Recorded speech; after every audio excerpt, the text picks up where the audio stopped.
तो आज हम करेंगे फिफ्थ कैंटो का 24th chapter, the subterranean heavenly planets. तो हम ऊपर के लोगों की बात करेंगे आज, ठीक है। अब हमने भूमंडल में हमने पूरा सेंटर का जो लोक था, ओम भूर्भुवः स्वः, तो भूर लोक का हमने पढ़ाई करी। भूरलोक में भूमंडल आता है, भूमंडल के सेंटर में जाम्बू द्वीप आते हैं और सात द्वीप आते हैं। तो हमने सेंटर का जो प्लानिटरी सिस्टम है वो पूरा पढ़ लिया। अब हम ऊपर के लोकों की पढ़ाई करेंगे, ठीक है। तो Sukhdev Goswami ji had just described the Shishumara formation. Sukhdev Goswami ji ने अभी अभी बताया था कि कैसे पूरा ब्रह्मांड डॉल्फिन की तरह चमकता है, उसका शेप ही डॉल्फिन की तरह बनता है। और भगवान बहुत ज्यादा एंजॉय करते हैं ये डॉल्फिन शेप में सारे नक्षत्रों को, सारे तारों को, सारे प्लैनेट्स को चमकता हुआ देखकर। तो और उसको विराट रूप कहा जाता है भगवान का। नॉर्मली हमें महाभारत और जो आपने सीरियल देखी होगी टीवी पर, उसमें विराट रूप जो दिखाया जाता है वो एक अलग किस्म का विराट रूप है, जिसमें करोड़ों करोड़ों हाथ दिखाई देते हैं, करोड़ों करोड़ों मुंह दिखाई देते हैं भगवान के। किसी मुंह से पानी निकल रहा है, किसी मुंह से ढेर सारी अग्नि निकल रही है। तो ऐसा करके सब कुछ हमें ऐसे दिखाई देता है। ये वो अलग है एक विराट रूप, और ये वाला डॉल्फिन शेप का विराट रूप अलग है। तो महान योगी जो है वो डॉल्फिन शेप के विराट रूप पर भगवान के मन स्थित कर लेते हैं और भगवान की शुद्ध भक्ति प्राप्त करने की कोशिश करते रहते हैं। तो सुखदेव गोस्वामी जी, और इस पे जो शिशुमारा फॉर्मेशन है, इस पे लाखों लाखों साल तक आपको मेडिटेट करने की इच्छा होती है। जितना भी कितना भी मेडिटेट करो कम ही लगता है, क्योंकि वो प्लेजर पोटेंसी है कृष्णा की। कृष्णा को बहुत आनंद देकर जाता है जब भगवान ऊपर से डॉल्फिन का दर्शन करते हैं। तो Sukhdev Goswami ji describe Shishumara which occupies upper levels of the universe. अभी उसमें क्या होता है, शिशुमारा फॉर्मेशन जो है, डॉल्फिन डॉल्फिन फॉर्मेशन जो है प्लैनेट्स का, उस फॉर्मेशन में सारे ऊपर के लोक आते हैं। तो now he began to describe lower parts below the sun. अभी उन्होंने बताया कि सन के नीचे क्या है। If we go 80,000 miles, that is 80,000 miles नीचे चले जाएंगे, सन के नीचे चले जाएंगे, जिसको कहते हैं 10,000 योजना, below the sun's orbit we come to the planets of Rahu and Ketu. तो सन के नीचे आपको बस 10,000 योजना जाना है। सन जहां से घूम रहा है, सन कहाँ घूमता है, भूरलोक और भूवरलोक के बीच में सन घूमता है। तो सन के नीचे कौन आता है, राहु और केतु आता है। तो राहु और केतु जो which are not visible to us, हमें आंखों से दिखते नहीं है, and which moves like a star, जो स्टार की तरह हिलते रहते हैं लेकिन आंखों से दिखते नहीं है। However, Rahu is unlike any other planet. He is the most abominable of all asuras. लेकिन राहु जो है वो बाकी प्लैनेट्स की तरह उसमें कोई अच्छाई है नहीं। मतलब बहुत ही अबोमिनेबल, मतलब बहुत ही गिरा हुआ ग्रह है वो। गिरा हुआ मतलब उसमें बहुत ही असुरी भावनाएं हैं। तो quite unfit to assume such prestigious position. Rahu बहुत अनफिट है। अनफिट मतलब उसकी क्वालिफिकेशन नहीं है कि एक वो पूरा प्लैनेट को ओनरशिप करे। तो उसकी कोई क्वालिफिकेशन नहीं है, अनफिट है। सच प्रेस्टिजियस पोजीशन पाने के लिए वो अनफिट है प्लैनेटरी डीटीज में। तो जितने भी देवता है जो प्लैनेटरी डीटीज उनकी है, उसमें राहु थोड़ा सा अलग ही है, उसकी लेवल नहीं है वहां पर। तो yet he achieve this status by grace of supreme personality of godhead. फिर भी कृष्णा की जो अहेतु की कृपा है, अहेतु की कृपा मतलब भगवान ये नहीं देखते कि आप किस शरीर में हो, आपके अंदर क्या गुण है क्या नहीं। अहेतु की कृपा वो होती है जिसमें आपके ना चेहरे को देखा जाता है, ना जन्म को देखा जाता है, ना गुणों को देखा जाता है, कुछ भी नहीं देखा जाता, और भगवान बस फ्री में अपनी कृपा बांटते हैं। तो वो वाली कृपा किसको मिली है, राहु को मिली है। उसको बहुत हाई स्टेटस मिला भगवान से। उसकी कोई क्वालिफिकेशन नहीं, उसके अंदर सारे तमोगुण है। तमस में जितने भी गुण आते हैं, लालच आती है, ईर्ष्या आती है, क्रोध आता है, फिर हाँ बहुत ज्यादा दूसरों का बुरा करने की इच्छा आती है, बहुत ज्यादा काम वासना आती है। तो ये सारी मोह बहुत आता है, अट्रैक्शंस बहुत होते हैं, अनलिमिटेड मोह होता है कुछ भी पाने का, एक्सट्रीम एम्बिशियसनेस होती है, एक्सट्रीम लेजीनेस होती है, और एक्सट्रीम ज्यादा फटीग लथार्जी होती है। शॉर्टकट मारने की ज्यादा इच्छा होती है, शॉर्टकट में सक्सेस चाहिए होता है असुरी लोगों को। तो ये सारा एक्सट्रीम लेवल पे राहु के अंदर है। फिर भी भगवान ने जो है उस पे कृपा करी राहु पर, और उसको इतना हाई प्रेस्टिजियस पोजीशन दे दिया। तो सुखदेव गोस्वामी जी इसके बारे में बाद में बात करेंगे। अभी अभी सुखदेव गोस्वामी जी कहते हैं कि you see my dear king, Rahu is inimical towards the sun and moon. So much so that he tries to cover the sunshine and moonshine.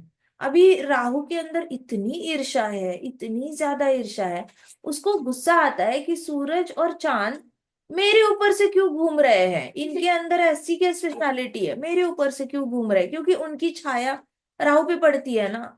तो उसको अच्छा नहीं लगता कि ए सन, तेरी लाइट मेरे ऊपर क्यों डाल रहा है, चल साइड हो जा, अपने आप को ज्यादा शाइनिंग मत समझ, स्मार्ट मत समझ। ए मून, तू अपने आप को क्या समझता है, साइड हो जा, मेरे ऊपर लाइट मत डाल, मुझे तेरी लाइट की कोई जरूरत नहीं है। ऐसे करके उसके अंदर ईर्ष्या बहुत है। मतलब उसको अगर 10 हाथों से सूर्य और चंद्र कुछ बांट रहे हैं ना, तो वो ले ना, ऐसा वाला बंदा है वो। तो राहु को इतना ज्यादा ईर्ष्या है कि वो क्या करता है, उनकी लाइट ब्लॉक करने की कोशिश करता है हमेशा। जैसे ही सूरज किसी राशि के ऊपर आने वाला होगा, कभी कभी राहु उस राशि के ऊपर जाकर सूर्य की लाइट पड़ने से रोकता है, कभी कभी चंद्र की लाइट पड़ने से रोकता है।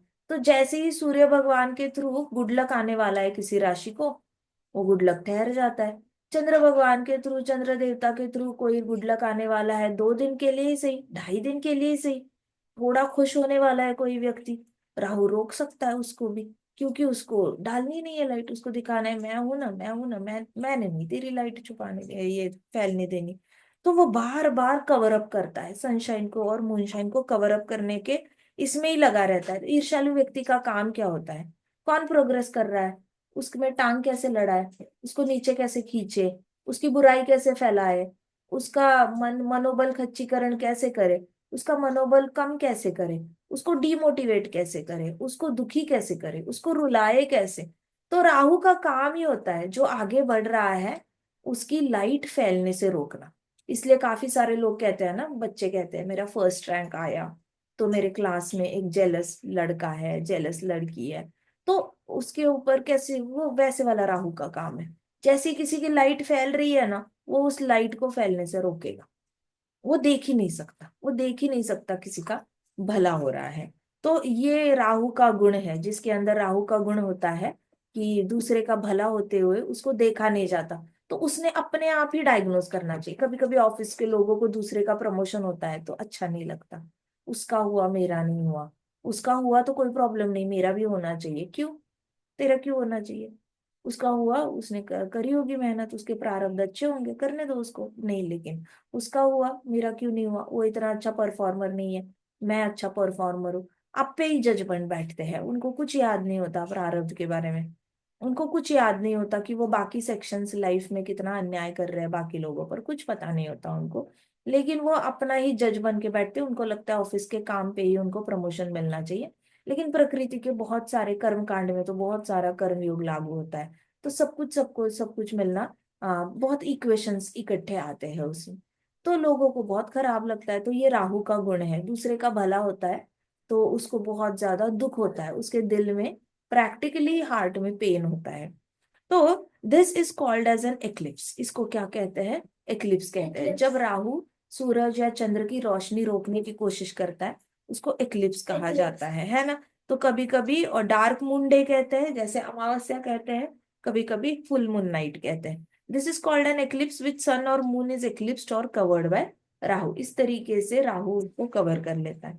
Surya Dev and Chandradev take shelter of lord and explain to him that distress. जब जब भी राहु उनके रास्ते के बीच में आता है, सूर्य नारायण और चंद्र देवता क्या करते हैं, कृष्णा के पास चले जाते हैं, भगवान विष्णु के पास चले जाते हैं, और कहते हैं कि इसने हमारा रास्ता फिर से रोक लिया, ये हमारी लाइट नीचे नहीं छोड़ने दे रहा, ये नीचे है और नीचे से छाया बना के देता है। अब जीवात्माएं अन्न नहीं बना पाएंगी, उनके अंदर प्राणवायु नहीं जाएगा, तो हमारा मन नहीं कर रहा है ऐसे करने का, हम चाहते हैं कि भला हो सबका। तो जाते हैं भगवान के पास और प्रे करते हैं। तो lord Vishnu can not bear such cruelty to his devotees. फिर भगवान विष्णु को बहुत दुख होता है कि मेरे भक्तों के प्रति इतनी ज्यादा क्रुएल्टी हो रही है, मुझे तो अच्छा नहीं लग रहा। So to protect them he releases his Sudarshan Chakra. फिर भगवान क्या करते हैं, सुदर्शन चक्र रिलीज करते हैं। सूर्य नारायण की और चंद्र देवता की बात सुनकर भगवान अपना सुदर्शन चक्र छोड़ देते हैं, जो राहु को डरा देता है। राहु के पास आते ही राहु को चटके लगने लगते हैं सूर्य सुदर्शन चक्र के। तो राहु को सुदर्शन चक्र के हीट लगती है, तो उसको इतना ज्यादा चटके लगते हैं, वो हैंडल नहीं कर पाता। तो इमिडिएटली वो डर से भाग जाता है। जैसे ही सुदर्शन चक्र आता है और उसको चटका लगता है, वो वहां से भाग जाता है, बहुत स्पीड से फ्ली करता है। Blazing heat is unbearable for Rahu and he flees in fear, डर से वो भाग जाता है वहां से। तभी Rahu can not stay in front of sun और moon for more than 48 minutes. इसीलिए राहु 48 मिनट से ज्यादा चंद्र देवता और सूर्य भगवान के सामने नहीं रह नहीं पाता। इसलिए कोई भी एक्लिप्स देखो, लोग कहते हैं कि अभी एक्लिप्स होने वाला है तो वो 1 घंटे का होगा, इस क्षेत्र में दिखेगा 1 घंटे का होगा, 45 मिनट का होगा, लेकिन आइडियली भागवतम के हिसाब से 1 घंटे की जगह वो 48 मिनट ही होता है। 48 मिनट में ही सुदर्शन चक्र आकर राहु को डरा देता है, चटके दे देता है, और राहु वहां से भाग जाता है। लेकिन राहु बार बार ऐसा रास्ता रोकने की कोशिश करता है। सो दैट्स हाउ एक्लिप्सेस हैपन। इस तरीके से एक्लिप्स होता है। इसलिए कहते हैं एक्लिप्स में कुछ खाना नहीं चाहिए, पीना नहीं चाहिए, क्योंकि एक बार राहु की छाया पड़ गई उसमें, तो उसमें नेचुरली आपके अंदर भी कौन सा गुण आएगा, जो भी आगे, हाँ, जो भी आगे बढ़ रहा है ना, आप उसका रास्ता रोकने की कोशिश करोगे। आपको अच्छा नहीं लगेगा, किसी ने अच्छा डांस किया तो आप उसको बोलोगे कुछ ज्यादा ही ओवर एक्टिंग कर रहा है ये बंदा, इतना क्या अच्छा डांस कर रहा है, फर्स्ट रैंक, इतना फर्स्ट रैंक लाने की क्या जरूरत है, कुछ ज्यादा ही घमंड है इसको अपने फर्स्ट रैंक पे, इससे इसको थोड़ा सा डिस्टर्ब कर देते हैं। ऐसे करके षड्यंत्र करने की कोशिश करोगे। षड्यंत्र नहीं किया तो भी मन से उसको नीचे खींचने की कोशिश करोगे। आप सोचोगे भगवान करे ये बीमारी पड़ जाए इस पेपर पे ताकि मेरे नंबर ज्यादा आ जाए। यू नेवर नो राहु की बुद्धि किस तरीके से चलती है दिमाग में। लेकिन राहु बुद्धि आ जाती है आपके दिमाग में, इसलिए उस 48 मिनट के लिए ना कुछ छाया पड़ी हुई ना खाओ तो ही बेहतर रहता है। नहीं खाना चाहिए, पीना चाहिए उस मुहूर्त पे, तो उसको मुहूर्त कहते हैं। एक्लिप्स का मुहूर्त होता है। तो कई सारे लोग कहते हैं ना कि एक्लिप्स होने वाला है, कोई शुभ कार्य के लिए घर से बाहर निकलना मत, शुभ कार्य राहु का जो काल मुहूर्त निकल जाएगा तभी कर लेना, ऐसे मत करना। So that's how eclipses happen. So Parikshit Maharaj smilingly said, Parikshit Maharaj हंस रहे थे। When Rahu blocks the light of sun, a solar eclipse occurs, and Henry blocks the light of moon, a lunar eclipse takes place. तो जरा परीक्षित महाराज हंसने लग गए जब सुखदेव गोस्वामी जी बता रहे थे। कहते हैं जब राहु सूरज की रोशनी को रोक देता है तो उसको सूर्य ग्रहण कहा जाता है। जब राहु चंद्र की रोशनी को रोक देता है उसको चंद्र ग्रहण कहा जाता है। तो जब परीक्षित महाराज स्माइल करने लग गए राहु की ये क्वालिटी देखकर। फिर सुखदेव गोस्वामी जी ने कहा बिलो राहु by another 10,000 योजनास आर सिद्धलोक, चरण लोक एंड विद्याधर लोक। अब राहु के नीचे 10,000 योजना चले जाओ। 10,000 योजना मतलब 80 माइल्स चले जाओ, ठीक है। उसके नीचे क्या आएगा, सिद्धलोक आएगा। सिद्धलोक, चरण लोक और विद्याधर लोक आएगा। बस डायग्राम है नहीं, मैं कल आपको डायग्राम दिखा देती हूँ, ठीक है। तो हाँ, अभी तो थोड़ा सा मन से ही क्रिएटिविटी से आप इमेजिन कर लो। सूर्य भगवान है, सूर्य भगवान के नीचे 80,000 माइल्स, 80,000 माइल्स नीचे कौन है, राहु है। राहु के नीचे 80,000 माइल्स में सिद्धलोक आया, चरण लोक आया और विद्याधर लोक आया है, ठीक है। तो लोक मतलब सेट ऑफ प्लैनेट्स, ठीक है। सेट ऑफ प्लैनेट्स मतलब ऐसे ऐसे ऐसे गोल गोल सेट सोच लो। सिद्धलोक मतलब ढेर सारे प्लैनेट्स, चरण लोक मतलब ढेर सारे प्लैनेट्स, विद्याधर लोक मतलब ढेर सारे प्लैनेट्स। तो ऐसे सेट में घूमने वाले, जैसे हमारे सप्त ऋषि सेट में घूम रहे हैं वैसे सेट में घूमने वाले, ठीक है। हमारी राशियां भी सेट में घूम रही है। तो सेट इमेजिन करना आसान है या नहीं है बताओ। सारी राशियां सेट ऑफ प्लैनेट्स है ना, वैसे विद्याधर लोक, चरण लोक और सिद्ध लोक है, ठीक है। तो ये हेवनली रेल्म अबाव अर्थ है, पृथ्वी के ऊपर है लेकिन राहु के नीचे है। So the residents of Siddhaloka can fly from one planet to another through their inborn mystic power. तो अभी सिद्धलोक में जो जन्मते हैं, इट इज लाइक हमारी पृथ्वी पे कोई बच्चा जन्मा है, जन्म से ही उसको उड़ना आता है।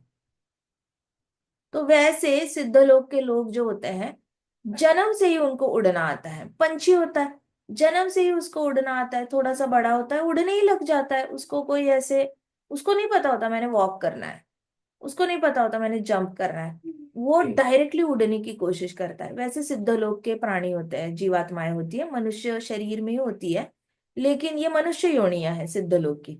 बट उनके वहां पे न्यूबॉर्न बेबीज को उड़ना आता है। जैसे हम चलना सीखते हैं पृथ्वी पर, रेंगेंगे पहले हम, पहले तो हम करवट बदलना सीखते हैं, फिर हम पलटी मारना सीखते हैं, पेट के बल होना सीखते हैं, पेट के बल होने के बाद हम बैठना सीखते हैं, बैठने के बाद हम क्रॉल करना सीखते हैं, रेंगना सीखते हैं, और रेंगने के बाद हम खड़े होना सीखते हैं, खड़े होने के बाद हम चलना सीखते हैं। तो ये पृथ्वी के स्टेप्स है। सिद्धलोक में जो बच्चे जन्मते हैं वो खड़े होके चलते हैं, चलने के बाद उड़ना सीख जाते हैं। तो उनके यहाँ पे एक एक्स्ट्रा स्टेप आ जाती है, लेकिन वो उड़ते पक्का है। तो इनबॉर्न क्वालिटी है इनके पास। सो बिलो दीज, ये माता पिता से ही आता है, जीन्स में आ जाता है। So below these three planets in the sky called अंतरिक्ष आर द अबोर्ड्स ऑफ यक्ष, राक्षस, पिशाच एंड घोस्ट। अभी ये जो सिद्धलोक है, ये सिद्धलोक है, चरण लोक है और विद्याधर लोक है। ठीक है। तो सिद्धलोक के जो लोग हैं वो एक प्लैनेट से दूसरे प्लैनेट पे उड़ के जाते हैं, जैसे मानो ईगल है, ईगल उड़ के जाता है, वैसे यहाँ के लोग दूसरे लोकों पर उड़ के जाते हैं और उनको उड़ना आता है। बस उन्होंने सुपरमैन की तरह हाथ आगे करना होता है और वो उड़ के चले जाते हैं। तो उन तो तीनों लोकों में सबको ये सिद्धि प्राप्त है, सिद्धलोक में खासकर सिद्धि प्राप्त है, वो उड़ते हैं। अब ये तीनों लोकों के नीचे अंतरिक्ष आता है। अंतरिक्ष, अंतरिक्ष वो एरिया है जिसमें यक्ष, राक्षस, पिशाच और भूत लोग रहते हैं। एक स्काई आता है, स्काई मतलब आकाश का एरिया आता है, जिसमें ये सारे फ्लोट हो रहे होते हैं। कौन फ्लोट होता है? यक्ष, राक्षस, पिशाच और भूत। And 100 yojanas below this abodes is earth planet. अब इसके नीचे 100 योजना बस। ठीक है। 100 योजना मतलब बहुत ही कम डिस्टेंस बचा। भूतों के नीचे राक्षस, यक्ष, पिशाच और भूत, इनके नीचे सिर्फ 100 योजना डिस्टेंस पे हमारा पृथ्वी लोक है। इसलिए पृथ्वी पे ज्यादा से ज्यादा भूतों के अटैक्स होते हैं। ठीक है। आप ऐसी जगह पे जाओ जहां पे ज्यादा से ज्यादा मुर्दे दफनाए जाते हैं, तो वो आत्माएं, इट इज जस्ट 100 योजना अबाव। ठीक है। 100 योजना अबाव, बस ऊपर। 101 योजना मतलब 80 माइल हो गया। तो 100 योजना मतलब कितना हो गया? 8000 माइल्स। तो बस 8000 माइल्स ऊपर सब लोग फ्लोट कर रहे हैं, सारे मुर्दों के जो आत्माएं हैं वो 8000 माइल्स ऊपर फ्लोट कर रहे हैं। उसी में से राक्षस निकल आ रहा है, उसी में से पिशाच निकल आ रहा है, और उसी में से यक्ष निकल आ रहे हैं। लेकिन क्यों? क्योंकि इनकी बॉडी जलाई नहीं गई। अब इनके मन, इनका दिल अटका हुआ है अपनी बॉडी में, अटैचमेंट है। अब होता क्या है कि शुरुआत में ये लोगों की अपनी बॉडी में अटैचमेंट होती है, बट भूत योनि ऐसी है कि वो 1 साल बाद भूल ही जाती है कि वो किस लिए वहां पे फ्लोट हो रही है। उनको समझ ही नहीं आता कि मुझे अभी किससे अटैचमेंट है। वो अपनी बॉडी भूल जाता है, कहाँ दफनाई है मेरी बॉडी। उनकी मेमोरी इतनी शार्प नहीं होती। जैसे हम छोटे बच्चे थे और हमें याद ही नहीं कि हमने, मम्मा मम्मा पापा जब प्रैम में घुमाते थे हमें, तो हम क्या करते थे। मम्मा पापा ने हमें झूले में झुलाया था, हमें कुछ याद नहीं आता कि झूले में हमने क्या एक्टिविटीज करी होंगी, कैसे मम्मा पापा को हंसाया होगा, हमने क्रॉल कैसे किया होगा, हमने वॉक कैसे किया होगा, हमें कोई मेमोरी ही नहीं है उस चीज की। तो वैसे भूतों को मेमोरी ही नहीं होती कि अल्टीमेटली वो अटके क्यों है। वो भूल जाते हैं, इवेंचुअली वो भूल जाते हैं। शुरुआत में 10-15 दिन याद रहता है, बहुत रोते हैं, रोते हैं, 1 साल तक रोते ही रहते हैं, रोते ही रहते हैं अपने शरीर के लिए, कि मुझे जाना है उस शरीर में, जाना है, जाना है, मुझे माँ से मिलना है, मुझे पिताजी से मिलना है, मुझे अपने बच्चे से मिलना है, मुझे दोस्त से मिलना है। ऐसे करके उनका बहुत तड़पते हैं। और फिर धीरे धीरे इतने हताश हो जाते हैं, जब वो कोशिश करते हैं शरीर में एंटर करने की, लेकिन वो शरीर कॉफिन से बाहर नहीं निकल पाता, शक्ति नहीं है। वो कॉफिन के अंदर जाके बाहर आ जाते हैं, जमीन के अंदर जाके बाहर आ जाते हैं। तो ऐसे कभी कभी जंगल में फेंकी होती है बॉडीज, किसी किसी ने, कोई किसी का मर्डर करके जंगल में फेंक देता है। अब वो उसकी बॉडी के इर्द गिर्द घूमता रहता है, घूमता रहता है, एंड देन इतना हताश हो जाता है कि वो होप्स छोड़ देता है कि उसको अपनी बॉडी वापस मिलेगी। एंड देन इतना होपलेस होने के बाद फाइनली वो भूल ही जाता है कि वो यहाँ पे क्यों फ्लोट हो रहा है, कि बहुत साल निकल जाते हैं, फिर उसकी मेमोरी खत्म हो जाती है। अब वो इतना फ्रस्ट्रेट होने लग जाता है कि उसको समझता ही नहीं कि मुझे चाहिए क्या, मुझे एग्जैक्टली चाहिए क्या। फिर वो बाकी मनुष्यों को देखता है, ये गुलाब जामुन खा रहा है, ये बैडमिंटन खेल रहा है, ये डांस कर रहा है, ये स्कूल में बच्चे इतने अच्छे से हंस रहे हैं, खेल रहे हैं, ये परिवार में इतने अच्छे से सब लोग खाना खा रहे हैं, खाना बना रहे हैं, ये लोग हंस रहे हैं, ये फेस्टिवल मना रहे हैं, मुझे क्यों नहीं, मुझे भी चाहिए ये सब कुछ। फिर वो थोड़ा थोड़ा उसके अंदर इच्छाएं उत्पन्न होती है। पहले उसको बहुत अच्छा लगता है, फिर उसको दुख होता है कि हाय मेरे पास क्यों नहीं है ऐसी लाइफ। फिर उसको एजिटेशन होने लगती है कि मेरे पास क्यों नहीं है ऐसी लाइफ। फिर उसको बहुत गुस्सा आने लगता है कि मुझे भी ये लाइफ चाहिए, मैंने क्या ऐसा गलत किया, मुझे भी चाहिए। ऐसे करके फिर वो शरीर ढूंढने लगता है, वीक शरीर ढूंढता है नॉर्मली। ऐसे शरीर ढूंढता है जिसके अंदर भगवान की थोड़ी सी कम ही इच्छाएं होती है, भगवान आध्यात्मिक इच्छाएं कम होती है, और उसके लेवल की भौतिक इच्छाएं होती है। उस शरीर के अंदर भगवान रिलेटेड थोड़ा सा कम ही विचार होता है। ऐसा शरीर ढूंढ के वो आत्मा उसके अंदर एंटर करने की पूरी जिद्दोजहद से मेहनत करती है, और उसके अंदर एंटर करके अजीब अजीब हरकतें करने लग जाएगी। कभी कभी एंटर भी नहीं करेगी, उसका खुद का पावर कम पड़ जाता है। तो वो अपना आत्मा होती क्या है, it is a combination of air and ether. तो उसको साउंड करना आता है और एयर से प्रेशर डालना आता है। तो वो चीजें गिराएंगी, लाइट्स ऑन ऑफ करेंगी, कांच गिराएगी, लैंप गिराएगी, ग्लासेस गिराएगी, धड़म धड़म, कभी कभी टेबल गिराएगी, क्योंकि हवा है, हवा के प्रेशर से जो भी हवा के फोर्स से हो सकता है वो हवा के फोर्स से आत्मा कर लेती है, घोस्ट कर लेते हैं। उसके बाद फिर उनके अंदर जैसे जैसे इच्छाएं बहुत ज्यादा स्ट्रांग हो जाती है, तो वो ऐसी कोई शरीर ढूंढ लेते हैं जो वीकेस्ट शरीर है, जिसके अंदर हरि नाम और राम नाम का वास नहीं है, जिसके हृदय में बिल्कुल भी हरि नाम और राम नाम वो कभी लेता नहीं है, जिसका भरोसा नहीं है राम नाम और हरि नाम पे। ऐसा शरीर ढूंढकर उसके अंदर एंटर करके अजीब अजीब हरकतें करने की कोशिश करते। बेसिकली उनको इंद्रिय तृप्ति चाहिए होती। इंद्रिय तृप्ति मतलब क्या हो सकता है, उनको माँ का प्यार चाहिए, उन्होंने देखा किसी बच्चे को माँ का प्यार मिलते हुए, तो उनकी इंद्रिय तृप्ति कहेगी मुझे भी माँ का प्यार चाहिए। तो उस बच्चे के अंदर जाके वो माँ से प्यार लेने की कोशिश करेंगे, पिताजी से प्यार लेने की कोशिश करेंगे, टॉयज के साथ खेलने की कोशिश करेंगे। अब किसी आत्मा ने देख लिया इस पत्नी को तो सोने का हार में देता है, इसका पति डायमंड का हार देता है, मुझे भी ऐसा हार चाहिए, तो हो सकता है बड़ी बॉडी चुन ले। तो डिपेंड करता है आत्मा की किस लेवल पे इच्छाएं है, उस हिसाब से वो अपनी अपनी बॉडी ढूंढ के थोड़ी थोड़ी देर के लिए इंद्रिय तृप्ति करके वो उनके पास इतना सिद्धि तो होती नहीं है, पावर तो होती नहीं है, but they try their best to live their life. तो ये बस उनकी एंजॉयमेंट वाली वृत्ति है, जो वो एंजॉय करना चाहते हैं। इसलिए उन पे बहुत ज्यादा गुस्सा नहीं करना चाहिए, उनको उनको ज्यादा बुरा भला नहीं कहना चाहिए। वो लोग भी आत्माएं हैं, और तड़पती हुई आत्माएं हैं। तो कोशिश करनी चाहिए जितना इनके लिए आप हरि नाम लो। इसलिए मैं कहती हूँ जाप करते हुए ना कंजूसी मत करो कभी, अपना दिल छोटा मत रखो। जाप करते हुए मन में जाप कभी नहीं करना, जोर जोर से जाप करो। 100 योजनास का डिफरेंस है, सुनने दो उनको भी, हरे कृष्णा सुनने दो। हरे कृष्णा एक बार कृष्ण का नाम सुनेंगे तो भगवान उनको अपनी भूत योनि, पिशाच योनि, राक्षस योनि और यक्ष योनि से मुक्त कर देंगे, और उनको किसी मनुष्य शरीर दे देंगे उनको। उनको ऐसे इलीगली या फिर अनऑथराइज्ड किसी बॉडी का एक्सेस लेने की जरूरत नहीं पड़ेगी, उनको दे देंगे। शिव जी आएंगे जल्दी से, उनको हरि नाम जैसे ही सुनेंगे, हो सकता है शिव जी उनको एक अच्छी फैमिली में भी उनको जगह दे दे। तो ये लोग ना मुक्त होते हैं, अपने भूत योनि से मुक्त होते हैं। हरिनाम का मैं क्यों कहती हूँ जोर जोर से करो, क्वांटिटी में हरिनाम कम पड़ जाता है। ये अनलिमिटेड आत्माएं हैं, अनलिमिटेड आत्माएं मतलब आप काउंट ही नहीं कर सकते, इतनी सारी बॉडीज तो जलती ही नहीं है। बहुत सारे लोग हैं, बहुत हमारे सनातन धर्म में ही जलाया जाता है, बहुत सारे धर्मों में जलाते भी नहीं है। आजकल तो इलेक्ट्रिक कुछ तो शुरू किया है इन लोगों ने। चाइना में तो देखा जाए तो उन लोगों की एक बिल्डिंग होती है जिसमें ट्रेस बने होते हैं। हर रोज इतने लोग मरते हैं कि वहां पे लाइन लगी रहती है इलेक्ट्रिक तरीके से। उनके यहाँ पे उन्होंने मनाही कर दिया है, कुछ किसी और जमीन ही नहीं बची, जमीन ही नहीं बची दफनाने के लिए। दफनाने के लिए एक के ऊपर एक दफना नहीं सकते, अलग अलग दफनाने के लिए बहुत लंबा चौड़ा ग्राउंड चाहिए, तो इन लोगों ने वो बंदी कर दिया। अब इन्होंने क्या बोला कि आप वो एक ट्रे ऐसे ड्रॉवर जैसे निकलेगा, उसमें वो डेड बॉडी जाएगी, फिर उसको इलेक्ट्रिसिटी के शॉक दे दे के अंदर से ही, मतलब बहुत इलेक्ट्रिक डाल के जलाई जाएगी उस बॉडी को। और फिर बाहर ऐसे ड्रॉवर खोलोगे आप 45 मिनट बाद, तो वो पूरी राख बन चुकी होगी।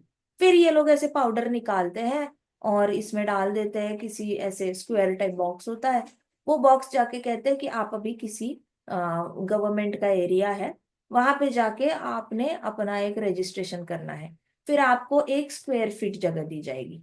1 स्क्वायर फीट जगह में आपने, जैसे आप छोटा पौधा लगाते हो ना, वैसे आपने उतनी ही एरिया में आपके पिताजी की या मम्मा जी की जो राख है वो वहां पे दफना देनी है आपने। उसमें मिट्टी डालो और फिर आपका नाम दे दो। हम उसका एक नाम, एक बड़ी दीवार पे उसका नाम लिखेंगे कि यहाँ पे इनकी समाधि टाइप कुछ बनाई गई है। तो इतना जगह का कम हो गया है कि इन लोगों ने नया मेथड इन्वेंट किया है। ऐसे करके हो जाएगा, इंडिया में भी हो जाएगा, हर जगह हो जाएगा। कलयुग खत्म होते होते तो जगह ही नहीं बचेगी। सो नए नए मेथड्स ला रहे लोग। तो अभी ये आत्माएं तो बिल्कुल भी ये नहीं है, मुक्त नहीं हो सकती, क्योंकि अग्नि अग्नि देवता की जरूरत है आपको नेक्स्ट बॉडी में जाने के लिए। जब तक अग्नि देवता का आशीर्वाद नहीं मिलता तब तक आप नेक्स्ट बॉडी में हैप्पीली जाने के लिए रेडी नहीं होते। कहीं ना कहीं आपको होप्स रहते हैं कि मैं वापस आ सकता हूँ, मैं वापस आ सकता हूँ, ऐसे करके। So it is very important. तो यहाँ पे इसलिए जोर जोर से जाप करो। इन पे गुस्सा नहीं करना। अगर किसी के घर में आपको लगता है कि भूत का अटैक हुआ है, पिशाच का अटैक हुआ है, तो पैनिक नहीं करना। हाँ, नीचा नहीं देखना उनको। वो बेचारे बड़े तड़प रहे हैं, हम जितने नहीं तड़पते, हमें जितने दुख नहीं है, उनको बहुत दुख है। तो जोर जोर से हरे कृष्णा का जाप करना, हरि कीर्तन करना। इसलिए मत करो कि उनको भगाना है, इसलिए करो कि आपको उनको मुक्त करना है इस जीवन से। ठीक है, तो बहुत दया भाव रखना अपने अंदर, बहुत प्रेम रखना सारी जीवात्माओं के लिए। प्रेम से जोर जोर से कीर्तन करना, सेलिब्रेट करना, खुश होना कि वो लोग अपना ये भूत योनि छोड़ के जा रहे हैं नए शरीर में। ठीक है, तो ये सिर्फ 100 योजनास के डिफरेंस होता है। तो यक्ष, राक्षस और पिशाच होते हैं, वो अर्थ के ऊपर रहते हैं। Now this is not all my dear king, there are more realms और प्लैनेट्स बिलो अर्थ। अब अर्थ के नीचे भी कई सारे प्लैनेट्स हैं। ऐसा नहीं है कि सिर्फ अर्थ के ऊपर ही प्लैनेट्स है, अर्थ के नीचे भी ऑर्बिट्स है। नीचे भी ऐसे कई सारे ऑर्बिट्स है। जैसे अर्थ के ऊपर ऑर्बिट्स है, वैसे अर्थ के नीचे भी कई सारे ऑर्बिट्स है। तो उस ऑर्बिट्स के नीचे भी बहुत सारे प्लैनेट्स है कह रहे हैं, राइट अंडरनीथ द भूमंडल। अब भूमंडल के नीचे 7 ऑर्बिट्स आते हैं, तो 7 लोक आते हैं। दे आर कॉल्ड एज अतल, वितल, सुतल, तलातल, महातल, रसातल एंड पाताल। शाबाश। So the width and length of each of these 7 known planetary systems are same as Earth. अभी जितना अर्थ का ऐसे पूरा ऑर्बिट आता है, उतना ही उनका जो नीचे के लोग हैं, अतल, वितल, सुतल, तलातल, उनका भी सिमिलर उतना ही आता है। तो जाम्बू द्वीप जितना है ना, हमारा जाम्बू द्वीप का जितना सर्कल है, उतना ही सर्कल नीचे नीचे नीचे सबका आ जाता है। So the width and length of each of this 7 planetary systems are same as earth. Parikshit Maharaj could not believe the vastness of this universe. Parikshit Maharaj को भरोसा ही नहीं हो रहा था, ये यूनिवर्स इतना बड़ा है। अभी तक लग रहा था भूमंडल ही बहुत बड़ा है। भूमंडल को ही इमेजिन करने में ऐसे ब्रेन फट गया था।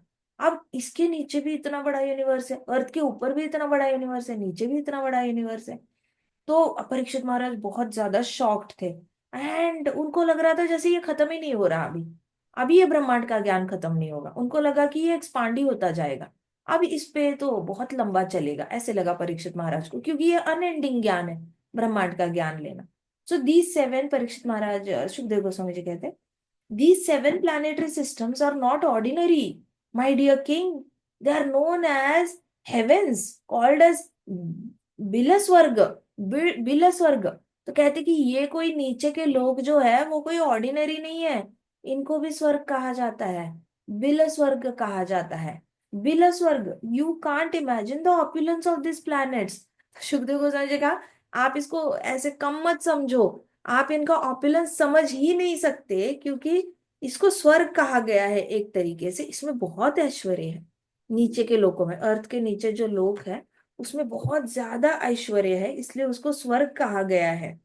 The houses, the gardens, the places of enjoyment far exceeds the opulence of earth planet and higher planets. लो कर लो बात, नीचे के लोगों में जो घर है वो ज्यादा ऐश्वर्यशाली है पृथ्वी से भी और ऊपर के लोगों से भी। वहां के गार्डन्स है वो ऊपर के लोगों से भी ज्यादा सुंदर है। और वहां पे जो एंजॉयमेंट की जगह है, एंजॉयमेंट की जगह मतलब इंद्रिय तृप्ति के लिए क्या क्या एंजॉयमेंट हो सकती है, intoxication, meat eating, gambling, cross friendship, तो इसके हेडक्वार्टर्स नीचे है। हेडक्वार्टर्स मतलब फुल ऑन लीगली इनको अलाउड है एंजॉय करना। तो इनके पास ज्यादा फैसिलिटीज है, जितनी पृथ्वी पे नहीं है और ऊपर के लोगों में नहीं है, उतना ज्यादा ऐश्वर्य से इन लोगों ने डेवलपमेंट कर रखी है नीचे के लोगों में। तो कहते कि सेंशुअल प्लेजर का वहां पे कोई लिमिट ही नहीं है। ऊपर के लोगों से ज्यादा सेंशुअल प्लेजर, मतलब हर तरीके से इंद्रिय तृप्ति है। अगर हमें ऐसा लग रहा है कि हम फर का जैकेट पहन के हमें सॉफ्ट सॉफ्ट बहुत अच्छा लग रहा है, तो नीचे के लोगों में इससे 100 टाइम्स सॉफ्ट जैकेट मिलेगा, जो पृथ्वी पे नहीं मिल सकता और ऊपर के लोगों में नहीं मिल सकता। हो सकता है स्वर्ग लोक में 10 टाइम्स ज्यादा सॉफ्ट जैकेट मिले, लेकिन नीचे के लोगों में 100 टाइम्स ज्यादा सॉफ्ट जैकेट।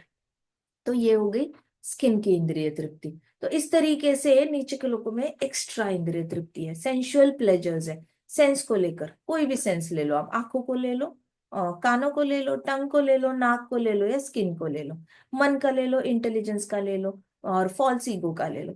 हर हर फेयर से बहुत ज्यादा इंजॉयमेंट है। तो परीक्षित महाराज चकल्ड, परीक्षित महाराज बहुत ही ऐसे हंसे, trying to imagine what it must be like to live there. तो परीक्षित महाराज को हंसी आई नीचे की, मतलब कैसे लगता होगा नीचे रहना, ऐसे सोच के ही उनको बड़ी ऐसे हंसी आई।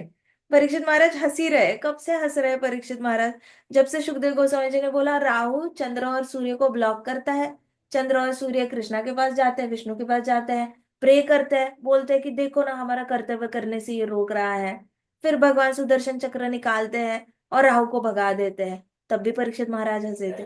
फिर परीक्षित महाराज को जब उन्होंने बोला यक्ष राक्षस घोस्ट ये सब लोग पृथ्वी के ऊपर होते हैं 100 100 योजना, तब भी परीक्षित महाराज को सरप्राइज हो गए, उनको लगा कि ये तो अनएंडिंग है। फिर जब सुखदेव गोस्वामी जी ने कहा नीचे के लोग हैं उनको स्वर्ग कहते हैं, और वहां पे ज्यादा फैसिलिटीज है अर्थ और ऊपर के लोगों से, तो परीक्षित महाराज ज्यादा ही चकल करके कहते ये तो, मतलब ये तो नया ही है, न्यूज ही है। ऐसा तो कभी सोचा ही नहीं था कि नीचे के लोगों में ज्यादा इंजॉयमेंट होगी। अब तक तो सब लोग, सारे राजा महाराजा लोग स्वर्ग लोग जाना है, स्वर्ग लोग जाना है, स्वर्ग लोग जाना है, राजा प्राचीन भारी हो गए। सब लोग ऐसे बड़े बड़े यज्ञ इसीलिए कर रहे हैं कि उनको स्वर्ग में जाना है, और नीचे देखा जाए तो उससे भी ज्यादा एंजॉयमेंट है। So most of the residents who are known as Daityas, Danavas and Nagas are married and they are together with their wives, children and friends. तो नीचे के लोगों में जो रहते हैं, दैत्य रहते हैं, नागाज रहते हैं और दानव रहते हैं, तो ये सबकी शादी हो चुकी होती है, और नीचे वो अपने बच्चों के साथ रहते हैं, बच्चों के साथ रहते हैं, पत्नियों के साथ रहते हैं, और अपने फ्रेंड्स के साथ रहते हैं। दे डिलाइट इन हेवनली प्लेजर, उनको बहुत एंजॉय करने का, बहुत एंजॉय करते हैं अपने वाइफ के साथ, बच्चों के साथ और फ्रेंड्स के साथ। The pleasure of demigods are sometimes disturbed but not the pleasure of below स्वर्ग रेसिडेंट्स। लो देखो, स्वर्ग लोक का एंजॉयमेंट है ना, उसमें कभी कभी ब्रेक लगता है, कभी कोई ये आ रहा है अटैक करने, कभी वो आ रहा है अटैक करने। हाँ। तो स्वर्ग लोक के वासी एंजाइटी में रहते हैं, लेकिन नीचे के लोग जो है ना, वो एंजाइटी में नहीं रहते। उनको कोई ब्रेक ही नहीं आता, उनको रोकने के लिए कोई नहीं आता। आज तक ऐसे कभी सुना है कि इंद्र देवता आए और बोले मैं नीचे अटैक करने वाला हूँ, नीचे जाके मैं नीचे के लोगों में रहना चाहता हूँ, वहां का मैं सिंहासन लेना चाहता हूँ, वहां का सिंहासन लेकर मैं वहां रहूंगा, वहां राज करूंगा, क्योंकि वहां पे बहुत एंजॉयमेंट है। इंद्र देवता ने कभी ये सोचा नहीं। लेकिन नीचे के लोग होते हैं ना, उनकी खत्म नहीं होती इच्छा है, वो सोचते हैं हमें जाना है स्वर्ग लोक पे भी अटैक करना है, वहां पे भी हमारी इंद्रिय तृप्ति फैलानी है, उसको भी डेवलप करना है। जैसे ब्रिटिशर्स ने इंडिया में आए, उनको लगा इंडिया के पास बहुत सोना है, लेकिन हम इंडियंस को एंजॉय करना सिखाते हैं, इंडियंस को एंजॉय करना नहीं आता। तो इनका सोना लूटते हैं, बड़े बड़े रोड बनाते हैं, बड़े बड़े कॉलेजेस बनाते हैं, कॉन्वेंट स्कूल बनाते हैं, और ऐसा दिखावा करते हैं कि हम ज्यादा डेवलप्ड है और आप तो गांवठी लोग हो, गांव के हो, आपको तो बैलगाड़ी के आगे सोच भी नहीं जाती आपकी। तो इस तरीके से नीचे के लोग स्वर्ग लोग को नीचा दिखाने की कोशिश करते हैं, कहते कि आप तो यही यूज कर रहे हो, आउटडेटेड टेक्नोलॉजी यूज कर रहे हो, सब कुछ आउटडेटेड एंजॉयमेंट कर रहे हो, हमारे यहाँ ज्यादा एडवांस्ड है। हम यहाँ पे आके आपके ऊपर अटैक करके आपका स्वर्ग लोग को ज्यादा मॉडर्न बनाएंगे और ज्यादा एंजॉय कराएंगे। फिर ऐसे करके ये लोग वहां पे अटैक करने की कोशिश करते हैं। तो स्वर्ग लोक में तो फिर भी बहुत एंजाइटी रहती है घर चले जाने की। जैसे कश्मीरी लोग थे, उनको बहुत एंजाइटी रहती थी, आज भी देखो तो कश्मीरी लोग वहां पे रह रहे, उनको बहुत डर लगता है कि कब जाके टेररिस्ट आए और हमें यहाँ से निकाल के भगाए और अपने घर पे कब्जा कर ले, जमीन पे कब्जा कर ले। तो वैसी वाली एंजाइटी जो होती है वो स्वर्ग लोक में होती है। लेकिन देखा जाए तो जा रहा है क्या कोई पाकिस्तान में ये घर मेरा है बोलने के लिए? इंडिया के पास बहुत पावर है, इंडिया जा सकता है, अटैक कर सकता है और उनकी बड़ी बड़ी कोठियों पे धावा बोल सकता है, सारी प्रॉपर्टी अपनी कर सकता है। Nobody is interested in doing that. So इस तरीके से स्वर्गलोकवासी इतना नीचे गिरते नहीं है, लेकिन नीचे के लोगों को बड़ा इंटरेस्ट होता है दूसरों से खींच के लेना, तो ये है असुरी वृत्ति। और वो लोग अपनी वाइफ, बच्चे और फ्रेंड्स के साथ बहुत एंजॉय करते हैं, इसलिए सनातन धर्म में एंजॉयमेंट को बहुत ज्यादा इंपॉर्टेंस नहीं दी गई है। बहुत ज्यादा एंजॉयमेंट में कुछ कुछ लोग सोचते हैं कि शादी हो गई है, वाइफ के साथ घूमो घूमो घूमो, जितना घूम सकता है घूमो, 8 8 साल तक बच्चे ही मत करो, एंजॉय करना है, अभी तो हम बच्चे हैं, हम ही बच्चे हैं, हम क्या बच्चे करेंगे, ऐसे बोलते हैं ये लोग। तो शादी के बाद भी इमेच्योरिटी दिखाते हैं, फिर 8 साल बाद बच्चा ही नहीं हो रहा उनको, फिर रोते रहते हैं रोते रहते हैं। बच्चा हो जाता है तो इनको बुरा लगता है कि पहले 8 साल हमने बड़े अच्छे से बिताए, हमने एंजॉय किया, अब हम एंजॉय नहीं कर पा रहे हैं।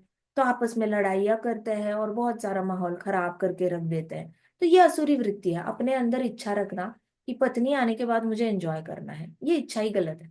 मुझे एक देश घूमो जाओ, 2 दिन घूम के आ जाओ, 15 दिन घूम के आ जाओ, बाद में just shut your brain, shut your mind and कर्तव्य करने में लग जाओ। लेकिन नहीं, हमें तो अनलिमिटेड इंद्रिय तृप्ति करनी है असुरों की तरह। तो ये नीचे के लोगों की असुरी प्रवृत्ति है, अनलिमिटेड एंजॉयमेंट करना पत्नी के साथ, बच्चों के साथ और फ्रेंड्स के साथ। तो कोई बहुत सारे लोग होते हैं जो दोस्तों के साथ भी बहुत एंजॉय करते हैं, बार बार घूमने चले जाते हैं। अब ये लोग ग्रुप बन के घूमने चले जाते हैं ना, ये लोग ऐसा नहीं है कि ग्रुप में बड़ा एंजॉय करके वापस आते हैं। कोई भी पिकनिक ले लो आप, जब एक बहुत बड़ा ग्रुप करके जाते हैं, they don't come back with happy memories. थोड़ा थोड़ा हैप्पी होता है, जैसे कि मुंह में शहद के ड्रॉप्स आए हैं, पीछे वापस आएंगे ना कोई झगड़ रहा होगा। देखो उसका पति उसको कितना अच्छे से ट्रीट करता है, देखो उसकी पत्नी कितनी सेवा करती है, देखो उसकी पत्नी नौकरी करके भी घर का संभालती है, देखो उसकी पत्नी हाउसवाइफ है लेकिन फिर भी इतने अच्छे से मेंटेन करती है। आपने ऐसे करके ईर्ष्या कर करके, कंपेयर कर करके अपना भी दिमाग खराब करेंगे, घर वालों का दिमाग खराब करेंगे, घर का माहौल खराब कर देंगे। क्यों? क्योंकि ये असुरी एंजॉयमेंट है। दैट्स वाई भागवतम एंड सनातन धर्म डजंट अलाउ इंद्रिय तृप्ति। आप जाते तो हो खुशी मनाने के लिए, वापस हमेशा रोते रोते आते हो। आप अगर सोचो ना, हम वैष्णो माता ट्रिप जा रहे हैं और ट्रिप जा रहे हैं पिकनिक के सोचकर कि हम एंजॉय करने जा रहे हैं, तो डेफिनेटली वहां की सीढ़ियों पे भी आपके झगड़े होंगे, नीचे आते हुए भी झगड़े होंगे। लेकिन आप ये सोचोगे ना, हम माता के दर्शन करने जा रहे हैं, हम माता को बोलने जा रहे हैं, माता प्लीज हमें कृष्ण भगवान की भक्ति दे दो। जिस शिद्दत से आप, इतना ज्यादा आप डेडिकेटेड होके भगवान के चरण कमलों की सेवा करते हो, वैसे ही मेरे अंदर इच्छा उत्पन्न करो, प्लीज माता मुझे भौतिकवादी बनने मत देना, प्लीज मुझे भक्ति दे देना। ऐसे करके इच्छा से आप माता के दर्शन करने जाओगे ना, तो देखना परिवार में झगड़े नहीं होंगे, जाते वक्त भी नहीं होंगे, वापस आते वक्त भी नहीं होंगे। तो आपका इंटेंशन असुरी है या क्या है, उस पे बहुत मैटर करता है। तो ये नीचे के लोगों के लोग अपनी वाइफ, बच्चे और फ्रेंड्स के साथ बहुत एंजॉय करते हैं। फ्रेंड्स के साथ एंजॉय करते हैं तो क्रॉस फ्रेंडशिप ज्यादा हो जाती है वहां पर, और उस पे तो वो लोगों को कोई ये नहीं है, मतलब there is no control over there. तो अनलिमिटेड एंजॉयमेंट है, इसका मतलब रेस्ट्रिक्शन फ्री, कोई रूल नहीं है वहां पर, आप एंजॉय करो, क्रॉस फ्रेंडशिप करनी है क्रॉस फ्रेंडशिप करो, जितना एंजॉय करना है करो, ऐसे वाले लोग हैं नीचे। तो इसको कहा गया है बिल स्वर्ग। क्या कहा गया है? क्या कहा गया है इसको? बिना स्वर्ग। So Parikshit Maharaj smiled, knowing well the result of such material attachments. Parikshit Maharaj ने स्माइल किया, उनको पता था कि इस मटीरियल अटैचमेंट से क्या होता है, इसका रिजल्ट क्या होता है। So the great demon Maya Danava lives in this imitation heaven. Maya Danava जो है वो इसे नीचे रहता है, उसने क्या किया है, एक मिरर इमेज बनाई है हेवन की, लेकिन बहुत ज्यादा सुंदर बनाई है। आप देखो, मयदानव ने इंद्रप्रस्थ भी बना के दिया था, इंद्रप्रस्थ का एक एरिया बना के दिया था। तो वो एरिया इतना अच्छा था, इतना अच्छा था कि दुर्योधन को ईर्ष्या हो गई। दुर्योधन को ईर्ष्या हो गई, उसके बाद वापस जब दुर्योधन गया, उसने डिसाइड किया कि मुझे इंद्रप्रस्थ चाहिए ही चाहिए, मैं नहीं चाहता कि ये पांडवों के पास हो। अब इमेजिन करो, अगर मयदानव वो एरिया नहीं बनाता और Indraprastha would have been just a simple building, एक सिंपल बिल्डिंग होती जो हस्तिनापुर की बिल्डिंग से थोड़ी सी हम्बल है, तो दुर्योधन खुश होकर जाता कि हाँ हाँ हाँ, मेरा महल इज बेटर, इनको करने दो जो करना है। तो ईर्ष्या इम्पैक्ट नहीं करती पांडवों को, लेकिन ईर्ष्या जनरेट करने में तो मास्टरी है दानवों की। दानवों की मास्टरी है कि हमें तो ईर्ष्या क्रिएट करनी है। इसलिए हमारे महाराज क्या कहते थे पता है, कि आपको जितना आप सिंपल रह सकते हो ना, सिंपल रहो। एक सिंपल व्यक्ति का कोई इंसान ईर्ष्या नहीं कर सकता। कोशिश करना जितना लो की रह सकते हो। लो की रहकर होता क्या है, बहुत कम लोग आपकी ईर्ष्या करते हैं। Nobody wants to look as beautiful as you. किसी को आपके जितना सुंदर नहीं बनना है। किसी को आपके जैसे बहुत महंगे महंगे कपड़े पहनने का मन नहीं करेगा। किसी को आपके जैसे बहुत महंगी गाड़ी लेने का मन नहीं करेगा। किसी को आपके जैसा बहुत बड़ा महल बांधने का मन नहीं करेगा।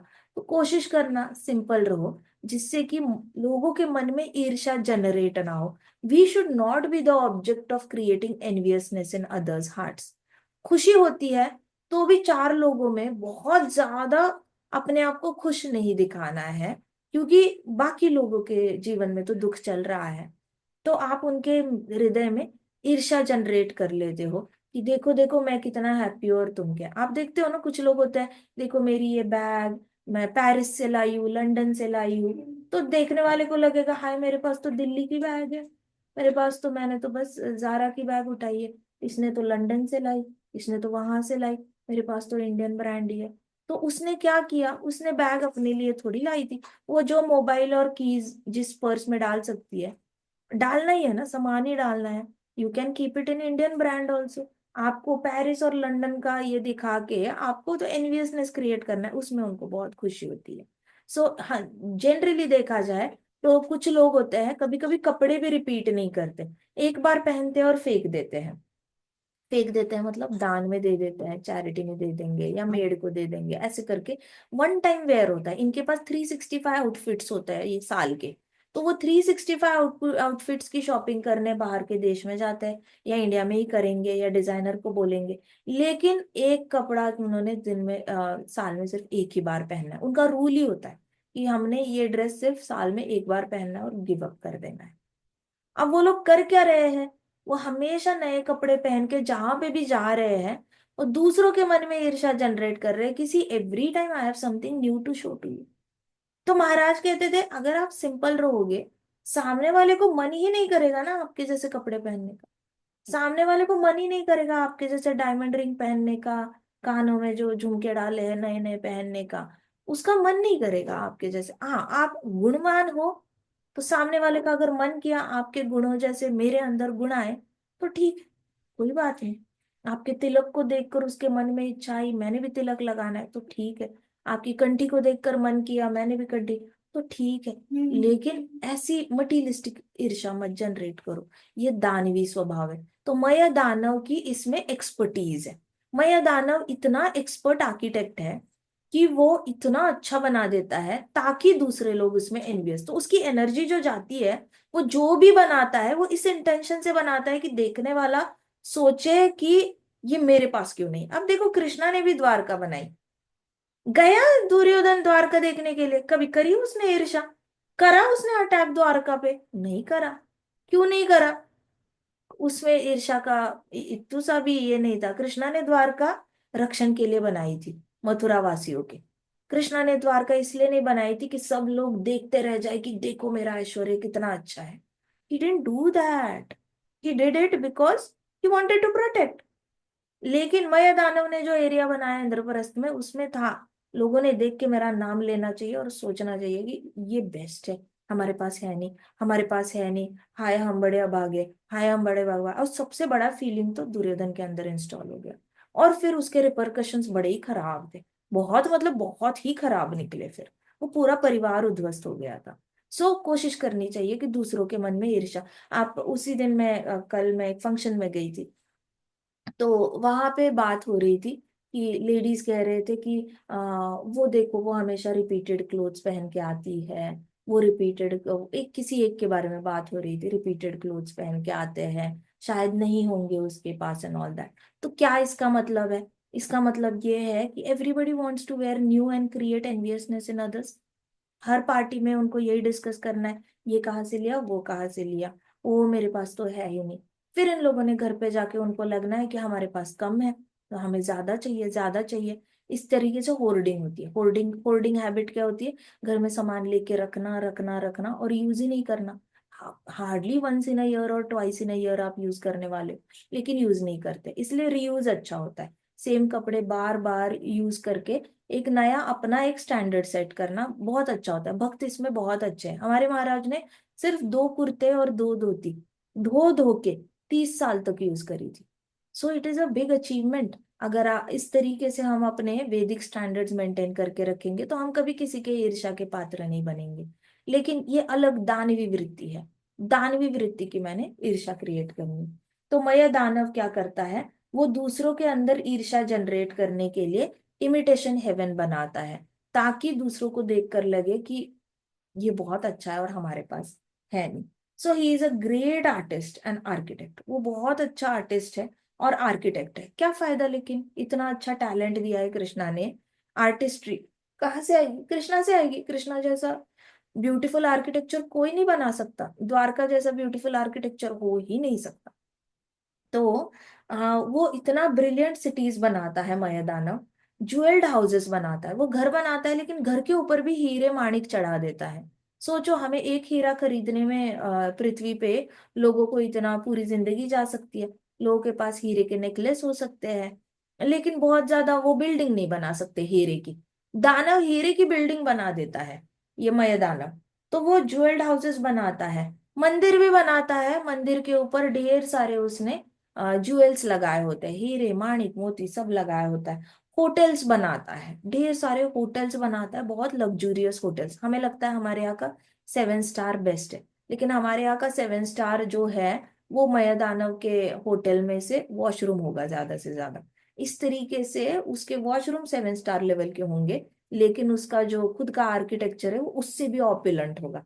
हमारे यहाँ पे एक स्विमिंग पूल पर रिजॉर्ट होता है, वहां पे एक स्विमिंग पूल पर गेस्ट रूम होगा उसके पास। इतना ऑपुलेंस है। हमारे यहाँ पे एक गार्डन पूरे रिजॉर्ट के लिए होती है। मय दानव जो बनाता है एक गार्डन एक रूम में रहने वाले लोगों के लिए बनाता है।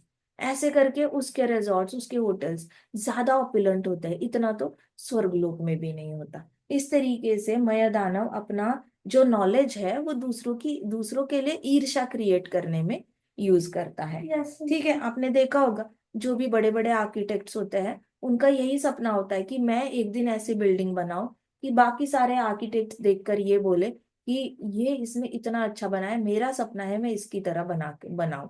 तो व्हाट इज दैट सपना? मेरा सपना है कि बाकी आर्किटेक्ट्स मुझसे ईर्ष्या करें, मेरी बिल्डिंग से ईर्ष्या करें और फिर ऐसे बनाने की कोशिश करें, लेकिन उनसे बन ना पाए, क्योंकि मैं कभी नहीं बताऊंगा मैंने कौन सा अलॉय यूज किया इतनी हाइट करने के लिए। मैंने कौन सा अलॉय यूज किया ताकि इलेक्ट्रिसिटी और बिजली चमकेगी तो मेरी बिल्डिंग ना गिरे। मैंने क्या मेथड यूज की जिससे कि अर्थक्वेक भी मेरी बिल्डिंग को हर्ट ना करे। तो मैं अपने सीक्रेट्स उनको नहीं बताऊंगा। इस तरीके से दूसरों के अंदर ईर्ष्या। तो नॉलेज इज पावर कहा गया है। तो नॉलेज इज पावर क्यों कहा कहते हैं? लोग जब अपना नॉलेज बांटना नहीं चाहते तो वो सत्ता बन जाती है।